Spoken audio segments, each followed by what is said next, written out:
মৌলা, তোমার রহমতের সামনে আমার গুনার তো কোনো অস্তিত্ব নাই মৌলা। আমার গুনাহ না হয় পাহাড় পরিমাণ হবে, বেশি থেকে বেশি আসমান পরিমাণ হবে, না হয় পুরা পৃথিবী পরিমাণ হবে।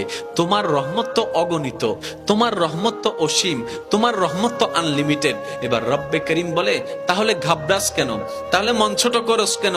আরে গুনাহ করেছো তো করেছো, কি হয়েছে? একবার তো তওবার মাধ্যমে আমি রবের দরবারে ফিরে আই। মৌলা, ফিরে আসতে পারবো তো? দরজা কি খোলা আছে? রব্বে করিম বলে, মরণের আগ পর্যন্ত, কিয়ামতের আগ পর্যন্ত, সূর্য পশ্চিম আকাশে ওঠার আগ পর্যন্ত দরজা খোলা আছে, দরজা খোলা আছে, দরজা খোলা আছে।